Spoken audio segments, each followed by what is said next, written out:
Hey everybody, and welcome to day number 19 of the New England farmhouse renovation. No Aiden today to start you off, it wasn't a very productive day in terms of getting a lot done. So there's not too much that I can show you. One of the few things I did do, because I said I was going to, was kind of go through and do a quick little GoPro video of how I went and I used the foam in order to really smooth and create the transitions between the three levels of plaster we have here.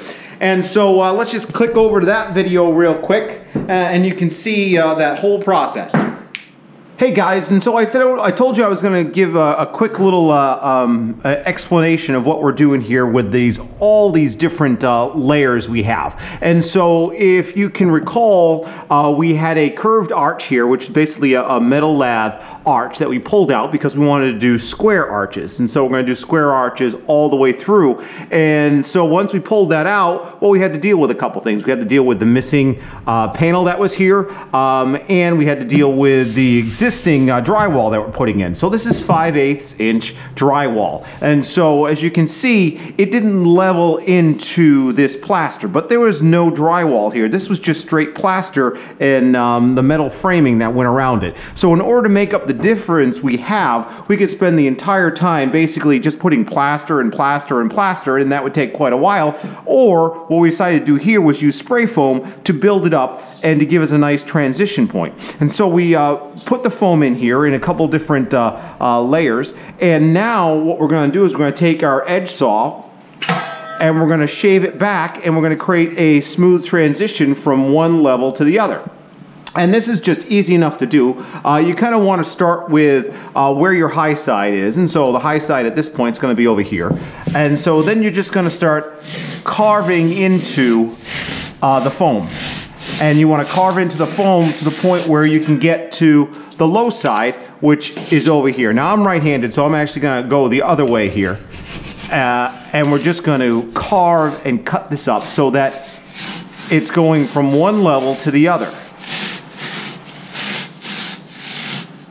And you can see here, as we're cutting, we're actually trying to just get the transition we want. So we're feathering it. And once this closed cell foam is cut, it opens up its pores, and those pores accept the plaster readily.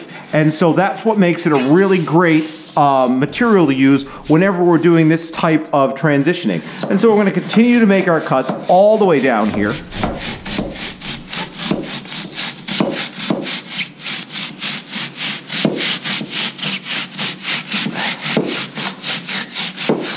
Until that just pulls off. So now we've got a nice ramp from the high side to the low side that we're going to use to fill with plaster.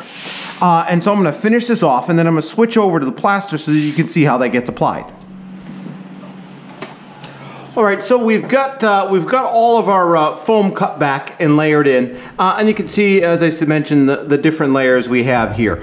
And once this is done, you've got to pretty much dust it all off. You're going to get a bunch of little foam flakes in there, but you want to get rid of as many of those as possible so the plaster doesn't pick it up. It just makes life a little bit easier. And then all we're going to do is we're just going to fill our plaster trough with some plaster, and we're going to get our 14-inch peel. And well, we're just going to start putting plaster on here. And so you're going to press it down and fill all of the open cavities in the foam. And this is a multi-step process. And so the first part of this is just filling those cavities. Because every time it dries, the plaster is going to shrink a little bit. And so anytime you're dealing with plaster, you're going to be working on at least a 4-step process to put the plaster in to bring it up so that it's nice and smooth and then ready for paint. So that's all we're doing right there, is we're just spreading out the plaster.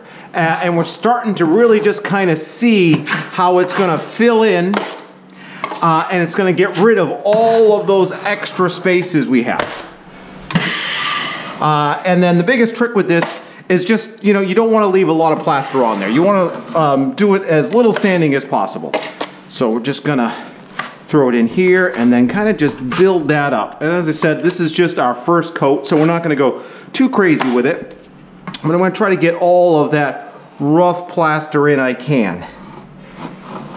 And I'm kind of happy with the way this is going, because it's just really starting to make that fill in, so that we're going to have a nice smooth transition here between the different drywall and plaster marks we have.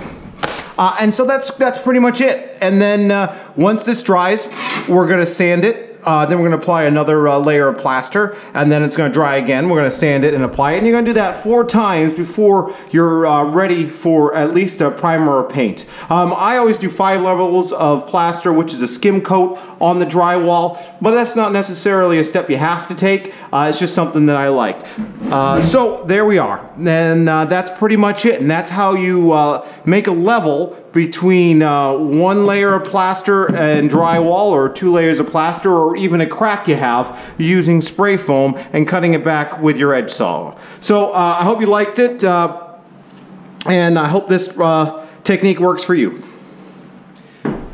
So that's pretty interesting, the way that works out, and I'll tell you, most of that comes from my days in the theater, where I was actually building scenery, and we used to do a lot with foam and plaster in order to get a lot of great looks. And so that's kind of something I brought with me over the years, and I'm kind of really starting to redefine it when it comes to drywalling and putting in the foam instead of tape on the seams, in order to form a stronger bond that's not going to crack over time. And so it also, as you can see, works in replacing parts that you got to cut out, or in blending together that stuff. So I hope you liked it, and since that's something new, feel free to ask me questions. The other thing we were doing today was, one thing you don't see in these old 1880 farmhouses is you don't see a big grand foyer like this. You don't see something spanning between 2 floors. And the only reason we're able to do that in this house was because the original part of the house was added on to sometime in the 1940s, and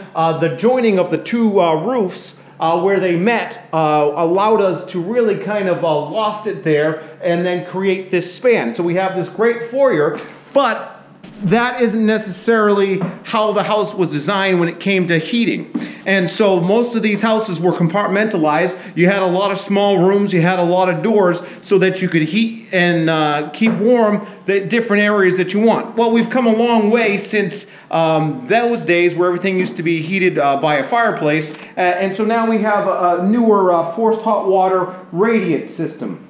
And so that system still wasn't designed to have this big sort of wide open space here. And so we took some time to talk to some experts about it, to see the best way in order to circulate the hot air, because the hot air is going to rise into this space, and then keep it down here.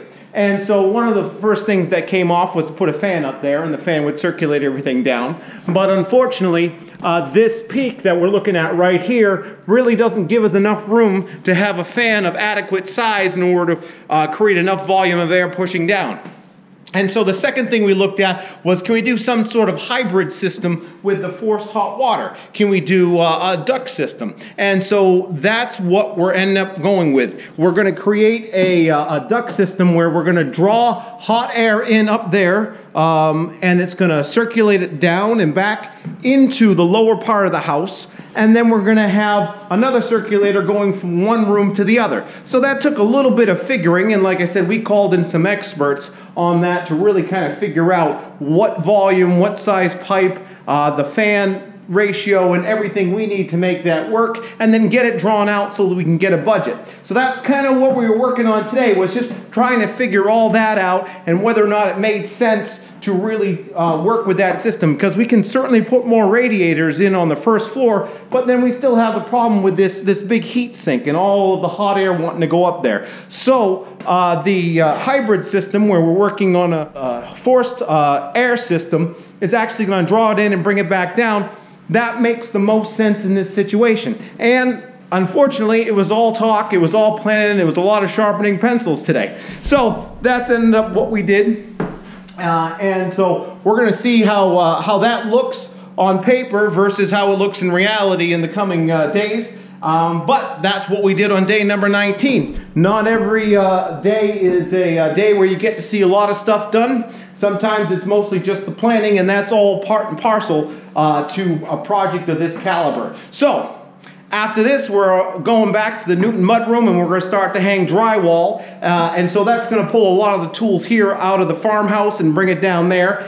So if you haven't already checked out that video, jump on over to the playlist, and then you can see how that's progressing over time. And as always, if you've got any questions about any of the stuff that I do here, please just leave it in the comment section. I love getting them, and I'll be sure to answer them. So thanks for checking it out. We'll see you next time.